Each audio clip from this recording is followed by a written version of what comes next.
Sa pagbabalik, idol, meron tayong white onion, no? Konti. Wala tayong nilagay na bawang, oil lang. Brown muna natin to at pag na-brown na to, may susunod tayo na ilalagay. May idea na ba kayo kung ano yon? At kung wala pa, abangan nyo, idol. Repolyo at papaya, no? Carrots konti at kunting papaya. Sabay na natin dito. Wow, sarap. Granules, lagay natin. Lakasan ng apoy.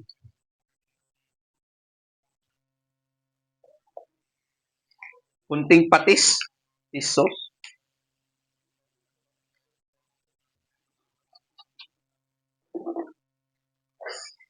Stir fry lang natin yan hanggang sa maluto, no? Huwag natin lagyan ng tubig. Stir fry lang lagi. Mas maganda, no? Para buo pa rin yung repolyo, papaya at carrots mo. Kunting kulay lang yan. At tinawag natin yan na stir fry cabbage. Or wow, sarap cabbage. Kasi ginamitan natin ng wow, sarap granules. Tutuin natin hanggang sa maluto at balikan. Pag malapit na maluto, maglagay tayo ng white wine.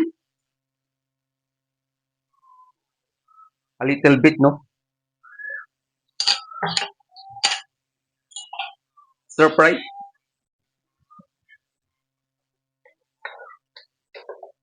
Para masarap yung lasa ng gulay natin, no? Kakaiba. Wow, sarap.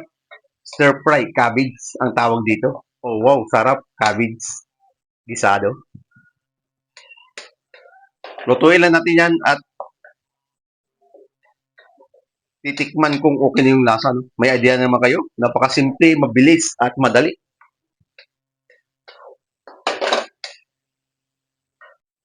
Ito na, idol, no?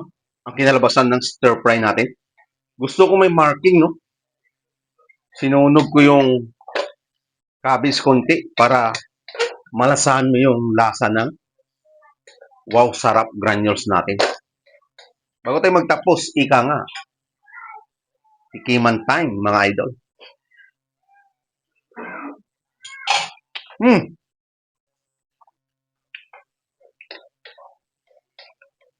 Sarap, lasang-lasa mo yung wow, granules at yung cabbage, no? Manamis-namis yung papaya na nagating konti doon. Patayin natin na po, idol, at okay na to siya, no? At huwag nyo kaligtaan na suportahan ako, idol, sa hindi pa nakasubscribe sa YouTube channel ko, TikTok account ko, Facebook page ko, like and share. Bye-bye mga idol at salamat sa suporta. Kainan na!